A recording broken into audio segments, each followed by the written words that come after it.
আসসালামু আলাইকুম, শুভেচ্ছা সবাইকে। শুরু করছি গুণগত রসায়ন লেকচার 1। এখানে আমরা দেখাবো আলফা কণা বিচ্ছুরণ পরীক্ষা। অ্যাকচুয়ালি এই চ্যাপ্টারটা টোটাল যদি আমি কনসেপ্টটা ডিভাইড করি, এখানে মূলত হচ্ছে তিনটা কনসেপ্ট। একটা হচ্ছে কি মডেল নিয়ে, তারপর আরেকটা হচ্ছে দ্রাব্যতা নিয়ে, আরেকটা হচ্ছে ক্রোম্যাটোগ্রাফি নিয়ে। মেইন তিনটা কনসেপ্ট আছে। আমরা ধারাবাহিকভাবে চ্যাপ্টারটা সব কিছু কভার করে ট্রাই করব, ঠিক আছে? আচ্ছা, শুরুতে আমরা দেখি আলফা কণা বিচ্ছুরণ পরীক্ষা। এই আলফা কণা বিচ্ছুরণ পরীক্ষাটা যাওয়ার আগে আমরা কিছু বেসিক কনসেপ্ট জানতে হবে। সেটা হচ্ছে কি পরমাণুর ইতিহাস। আমি যদি সংক্ষেপে বলি পরমাণুর ইতিহাস। পরমাণু আমরা ইংলিশে বলি অ্যাটম। দেখো, পরমাণু ইংলিশে হচ্ছে অ্যাটম।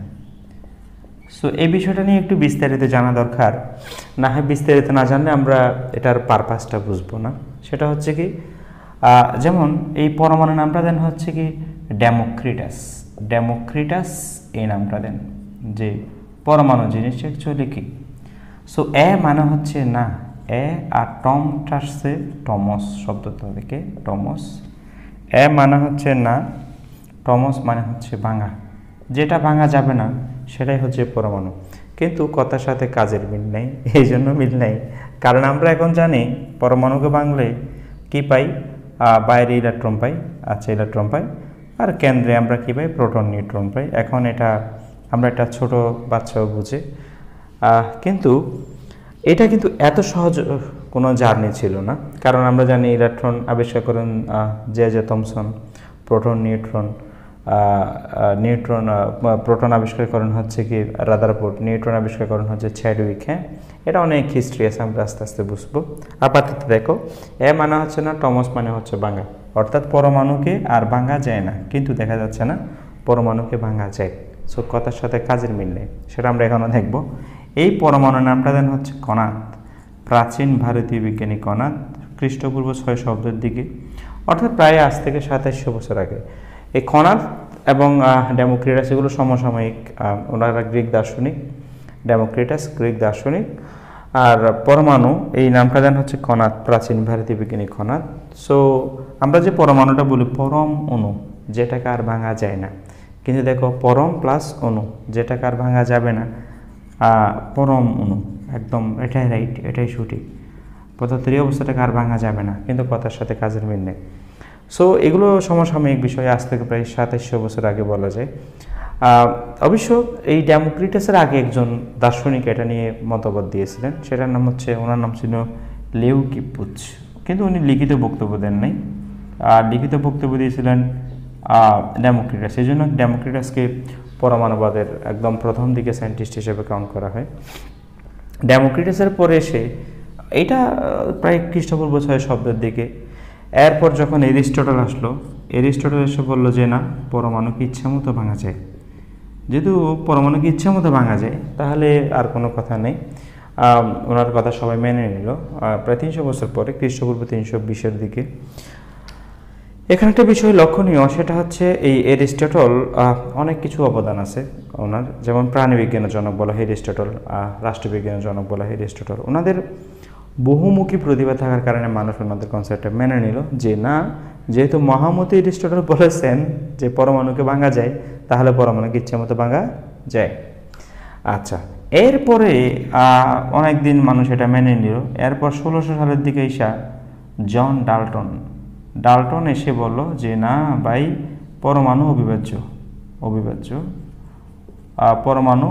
পরমাণুকে ভাঙা যাবে না, এটা ইচ্ছে মতো ভাঙা যায়। আর ডাল্টন বলল যে না, সেটা 1600 সালের দিকে এসে বলল যে পরমাণুকে ভাঙা যায় না, পরমাণু অবিভাজ্য, পরমাণু হচ্ছে নিরেট মার্বেলের মতো। এরপর 1900 সালের দিকে, 1897 সালের দিকে এসে জে থমসন উনি কী করেন, ইলেকট্রন আবিষ্কার করেন। এর আগে যত মানুষ কথা বলেছে সবগুলো হচ্ছে কি ইলেকট্রন আবিষ্কার করেন। এর আগে যত সায়েন্টিস্ট এসেছেন ওনাদের মধ্যে সবগুলো হচ্ছে থিওরিটিক্যাল কথা। ইলেকট্রন আবিষ্কার করেন হচ্ছে উনি থমসন। 1897 সালের দিকে এসে উনি ইলেকট্রন আবিষ্কার করেন। ইলেকট্রন আবিষ্কার করে উনি একটা মডেল দেন।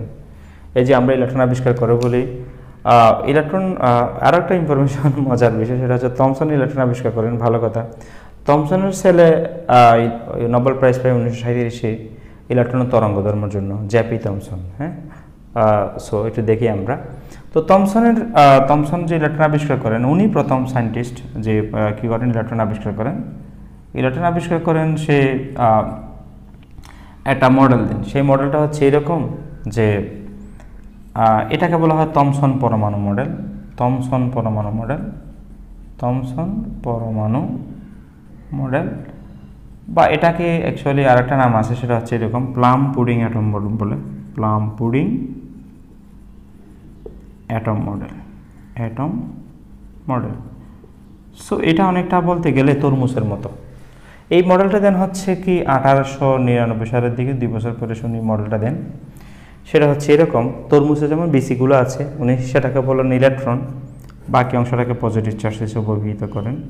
Negative positive, negative positive, negative negative positive negative, এভাবে অনেকগুলো। যদি বলে আমি তোমাকে এটা অনেকটা তরমুজের মতো, তো তুমি বিসিগুলো যদি ইলেকট্রন বলো, বাকি অংশটা হচ্ছে পজিটিভ চার্জ।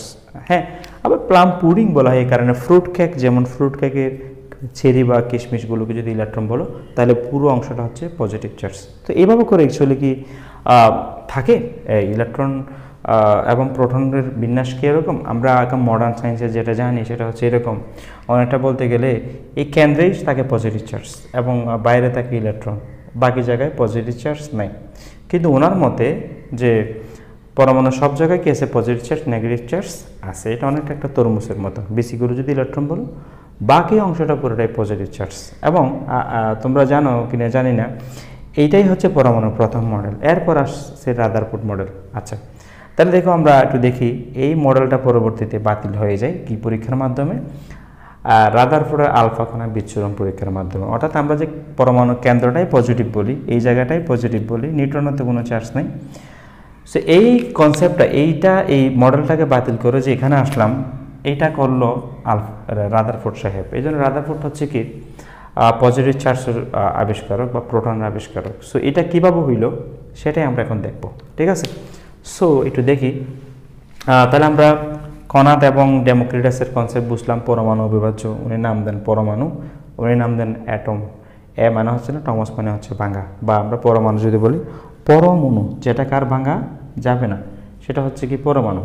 তারপরে সেই দৃশ্যটা বললে পরমাণুকে ইচ্ছা মতো ভাঙা যায়। 2000 বছর পরে এসে জন ডাল্টন বললো যে না, পরমাণুকে ভাঙা যায় না। এরপর চূড়ান্তভাবে আমরা একদম ল্যাবে প্রমাণ করলাম ক্যাথোড রে এক্সপেরিমেন্টের মাধ্যমে। এটা অনেক হিস্ট্রি আছে, আমি বলছি না এখন। পরমাণুকে ভাঙলে ইলেকট্রন পাওয়া যায়, উনি থমসন এই এক্সপেরিমেন্টটা প্রথম দেখান। এটার মাধ্যমে আমরা নিশ্চিত হতে পারবো।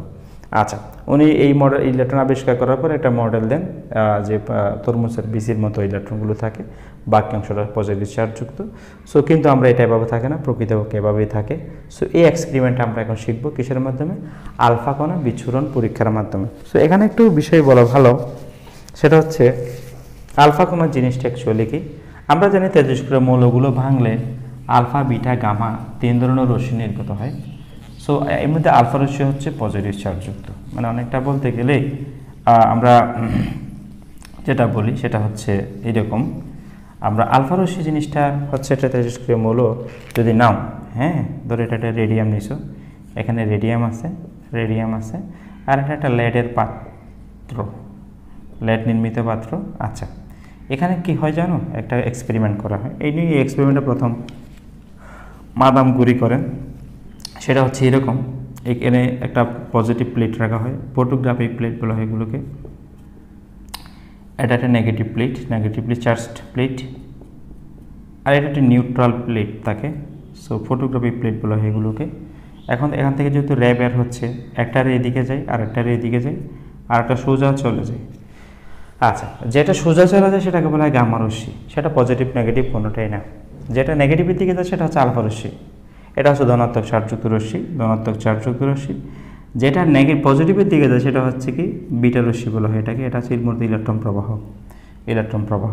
আচ্ছা, সো বেসিক্যালি আমরা যদি বলি আলফা রশ্মি হচ্ছে ধনাত্মক চার্জযুক্ত রশ্মি, তেজস্ক্রিয় মৌল থেকে পাওয়া যায়। পারমাণবিক সংখ্যা 82 পর থেকে যতগুলো মৌল আছে সব মৌল হচ্ছে তেজস্ক্রিয়। এই তেজস্ক্রিয় থেকে আমরা কি পাই, আলফা রশ্মি পাই। আমরা এখন এই আলফা রশ্মিটাকেই ইউজ করব। সেই ইউজ করার জন্য যে কাজটা করা হয় সেটা হচ্ছে এরকম, আলফা রশ্মি নিয়ে একটা পাত নেওয়া হয় এরকম, এরকম পাত্র নেওয়া হয়। আমি এখানে বেসিকটা দেখাচ্ছি। মূল লেকচারটা অর্থাৎ যেটা পরীক্ষায় যে স্ট্যান্ডার্ডে লিখবা বা যে স্ট্যান্ডার্ডে আসে সেটা ডেমো এবং লেকচার শিট আমি কমেন্ট বক্স আর ডেসক্রিপশন বক্সে দিয়ে দিব, সো টেনশন করার কিছু নেই। সেটা হচ্ছে এরকম, এখানে আমরা রেডিয়াম নিলাম, এখান থেকে আলফা রশ্মি যাবে। আচ্ছা, এটা একটা লেডের পাত্র আর এটাকে এখানে রেডিয়াম আছে। আচ্ছা, এখানে একটা কন্ট্রোল সিস্টেম আছে এরকম, এখান থেকে আলফা রশ্মি যাবে, এখান থেকে যদি আলফা রশ্মি বের হয়, আলফা রশ্মি বের হবে। আচ্ছা, আলফা রশ্মি বের হলে কী হবে দেখো, এখানে একটা ল্যাডের ছিদ্রযুক্ত পাত আছে এরকম, এদিকে ল্যাডের ছিদ্রযুক্ত পাত, এটার মধ্যে আলফা রশ্মি পাস হবে। তো পাস হয়ে কী হবে দেখো, একটা স্বর্ণের পাত নেওয়া হয়। স্বর্ণ অনেক পাতলা, অ্যাকচুয়ালি এক্সপেরিমেন্টের জন্য যদি বলি আলফা রশ্মি নেওয়া হয়, ল্যাডের পাত নেওয়া হয় এরকম, এরকম স্বর্ণের পাত নেওয়া হয়। স্বর্ণের পাত নেওয়া হয় এই জন্য স্বর্ণকে সহজেই কী করা যাবে, বাঁকানো যাবে বা যে কোনো কিছুতে কনভার্ট করা যায়, এই জন্য স্বর্ণের পাত নেওয়া হয়। আর এখানে একটা পর্দা নেওয়া হয়, এটাকে বলা হয় জিঙ্ক সালফাইডের পর্দা। জিঙ্ক সালফাইডের পর্দা নেওয়া হয় এই জন্য এখানে একটা প্রতিপ্রভা নামক একটা ঘটনা ঘটে, একটু পরে আমরা দেখাবো। তো এই স্বর্ণের পাতটা অনেক ছোট, অনেক হালকা, 0.00004 সেন্টিমিটার পাতলা। হ্যাঁ, সো জিঙ্ক সালফাইডের পর্দা, এখান থেকে যদি আলফা রশ্মি ফেলা হয় তখন দেখা যায় কি এটা ব্যাধ করে এদিকে চলে যেতে পারে, এভাবে করে ব্যাধ করে চলে যায়। এখানে এই আলফা রশ্মি যে আমরা ফেললাম, এখানে কী হয়, প্রতিপ্রভার সৃষ্টি হয়। প্রতিপ্রভার সৃষ্টি হয় মানে এখানে বিকিরণটা পড়লে একদম উজ্জ্বল হয়ে যায় এটা, তখন কোথায় কোথায় আঘাত করছে সেটা বোঝা যায়। সো এটাকে আমরা পুরো স্বর্ণের পাত না দেখাইয়া, এই স্বর্ণের পাতটা পুরো না দেখাই আমরা এটাকে, যেহেতু এখানে অসংখ্য পরমাণু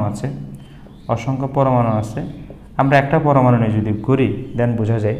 সো এখানে যে আমরা আলফা রশ্মিটা যাচ্ছে, আলফা রশ্মি এটার ব্যাক অনেক বেশি বলতে 1 × 10⁹ থেকে 2.5 × 10⁹ সেন্টিমিটার পার সেকেন্ড, অনেক বেশি। হ্যাঁ, সো আলোর বেগের সাথে তুলনীয় বলা যায়, অনেক স্পিডে যাচ্ছে আলফা রশ্মি। দেন কি হয় এটা আমরা এখন দেখব। একটা পরমাণু নিয়ে যদি দেখাই, এই স্বর্ণের পাতের একটা পরমাণু, এরকম একটা পরমাণু নিয়ে যদি দেখাই, আর এখান থেকে আলফা রশ্মি যাচ্ছে, আলফা রশ্মি হচ্ছে ডাবল পজিটিভ চার্জ যুক্ত রশ্মি।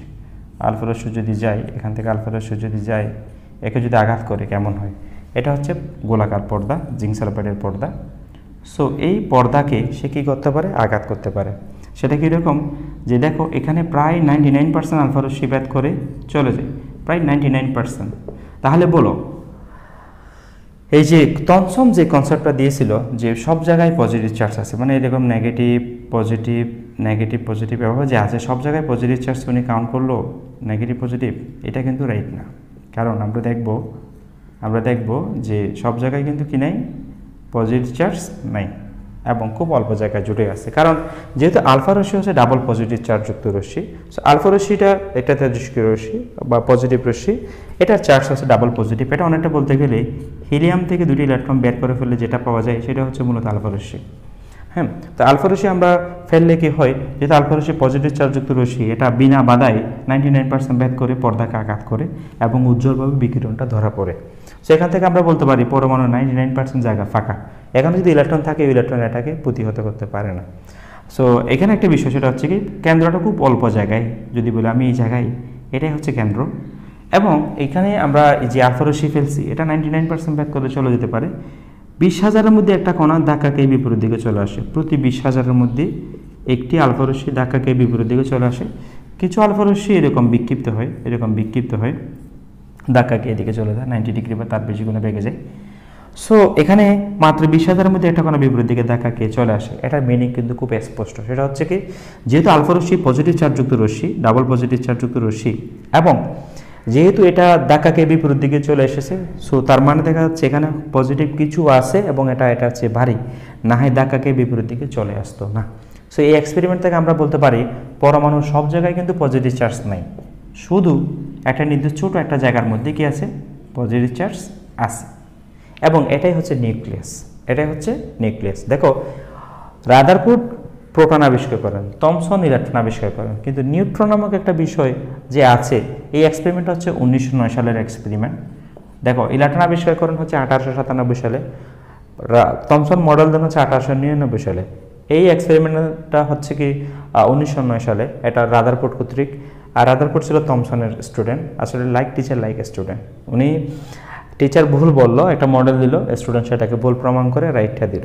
দেখবা যে থমসনের 11 জন সায়েন্টিস্ট সরাসরি নোবেল প্রাইজ প্রাপ্ত। হ্যাঁ, এবং যদি বলি আমি থমসন আর নিজে নোবেল প্রাইজ পান না, কিন্তু ওনার 11 জন স্টুডেন্ট নোবেল প্রাইজ পেয়েছেন। এবং থমসনের ছেলে 1937 নোবেল প্রাইজ পেয়েছিল ইলেকট্রন তরঙ্গধর্মের জন্য। খুবই মজার হিস্ট্রি। আরও 2 জন সায়েন্টিস্ট ছিল অবশ্য, ডেভিসন আর গারমার। 3 জন একসাথে নোবেল প্রাইজ পেয়ে ওনারা। সো এটা আমি বলবো আস্তে আস্তে, আগে খেয়াল করো। এই পজিটিভ চার্জ যুক্ত আলফা রশ্মি যখন আমরা এখানে ফেললাম, তখন দেখা যাচ্ছে সব জায়গায় কিন্তু সে বাধা পাচ্ছে না, শুধু অল্প জায়গায় বাধা পাচ্ছে। প্রায় 99% আলফা রশ্মি বিনা বাধায় চলে যেতে পারে। সো এখান থেকে আমরা বলতে পারি যে আলফা রশ্মি হচ্ছে কি, এটাকে যে আঘাত করে খুব অল্প জায়গায় আঘাত করে, মানে আমি বলি 20,000 মধ্যে একটা কোণার ধাক্কা বিপরীত দিকে চলে আসে। সো সব জায়গায় পরমাণুতে সব জায়গায় পজিটিভ চার্জ নেই, এটা খুব অল্প জায়গায় কত 1% হলো ছোটো। মানে আমি তোমাকে যদি বলি টোটাল পরমাণুর ব্যাসার্ধটা হচ্ছে এখান থেকে শুরু করে এতটুকু পরিমাণ হলে 10⁻8 সেন্টিমিটার, 10⁻8 সেন্টিমিটার। কিন্তু নিউক্লিয়াসের ব্যাসার্ধ হচ্ছে, এটা যদি নিউক্লিয়াসের ব্যাসার্ধ হচ্ছে 10⁻12 থেকে 10⁻13 সেন্টিমিটার। তবে অনেক ছোট বলতে কি টোটাল পরমাণুর তুলনায় 10,000 থেকে 1 লক্ষ গুণ ছোট, 10,000 থেকে 1 লক্ষ গুণ ছোট। সো এখান থেকে আমরা সামারি যদি বলি তোমাদেরকে আমি, সেটা হচ্ছে কি এই আলফা কণা বিচ্ছুরণ পরীক্ষা কেন করা হয়। আমরা যে বলি রাদারফোর্ড পরমাণু মডেলে সে কী বলি এরকম, এই যে ব্যবহারের বৃত্তাকার পথে যদি কেন্দ্র ঘুরতে যদি কেন্দ্রে পড়ে যায় তাহলে তো শেষ, রাইট। এই পজিটিভ চার্জকে কেন্দ্র করে যে ইলেকট্রন ঘুরে, এটা করতে কি পেয়েছি পজিটিভ চার্জ আমরা, ঠিক আছে। ইলেকট্রন আবিষ্কার করেন থমসন, পজিটিভ চার্জ প্রোটন। উনিও তো সেই মডেলটা দিয়েছিল যে তরমুজের মতো। হ্যাঁ, তরমুজের বিচিগুলো যাবে ইলেকট্রন দ্বারা, বাকির অংশটা হচ্ছে পজিটিভ চার্জ। হ্যাঁ, তো উনি ইলেকট্রন আবিষ্কার করে এই মডেলটা দেন। পরবর্তীতে দেখা যাচ্ছে না, এটা বাস্তবতার সাথে মিলে না। কীভাবে মিলে না, সেই এক্সপেরিমেন্টটা আমরা করি আলফা কণা বিচ্ছুরণ পরীক্ষার মাধ্যমে। এই পরীক্ষার মাধ্যমে আমরা নিশ্চিত হইতে পারি যে পরমাণুর সব জায়গায় পজিটিভ চার্জ নাই, শুধু অল্প জায়গায়, প্রায় 1%-এরও কম জায়গায়। এবং যদি বলি সেটা কতটুকু ছোট, সম্পূর্ণ পরমাণুর তুলনায় 10,000 থেকে 1 লক্ষ গুণ ছোট। এবং এই জায়গায় শুধু কি আছে, পজিটিভ চার্জ আছে। তাহলে এই এক্সপেরিমেন্টের মাধ্যমে আমরা কি বলতে পারবো, পরমাণু কেন্দ্র যে পজিটিভ সেটা আবিষ্কার করা গেল কিসের মাধ্যমে, আলফা কণা বিচ্ছুরণ পরীক্ষার মাধ্যমে। আর আলফা কণাটা কি বলেছি, আলফা কণাটা হচ্ছে কি একটা তেজস্ক্রিয় রশ্মি। আর তেজস্ক্রিয় মৌল থেকে আমরা আলফা বিটা গামা রশ্মি পাই। এই আলফা রশ্মি দিয়ে এক্সপেরিমেন্টটা চালানো হয়। তো পরীক্ষায় কি আসে, এই এক্সপেরিমেন্টটা আসে, এটা গ নাম্বারের জন্য আসে। তারপর হচ্ছে কি এখানে এমসিকিউর জন্য কিছু ইনফরমেশন আছে, যেমন আলফা রশ্মির ব্যাগ কত, ঠিক আছে, 1.1 × 10⁹ থেকে 2.5 × 10⁹ সেন্টিমিটার পার সেকেন্ড। তারপর যে স্বর্ণের পাত্রটা নেওয়া হয়েছে সেটার কতটুকু, সেটা পুরুত্ব কতটুকু, ঠিক আছে। তারপর জিঙ্ক সালফাইডের পর্দা নেওয়া হয়, ওকে। দেন আলফা রশ্মি কয় পার্সেন্ট ভেদ করে চলে যায়, 99%।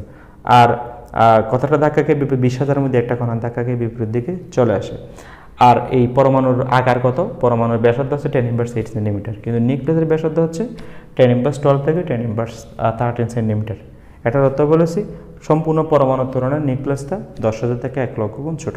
সো এটাই ছিল আমাদের আজকে এক্সপেরিমেন্ট, বা এটা হচ্ছে লেকচার 1, ঠিক আছে। আশা করি সবার কাছে ক্লিয়ার। আমি কমেন্ট বক্সে ডেসক্রিপশন বক্সকে এটার পিডিএফটা দিয়ে দিব, ঠিক আছে, তাহলে আরও একদম ক্লিয়ারলি বুঝবা, ঠিক আছে। ধন্যবাদ সবাইকে। আসসালামু আলাইকুম।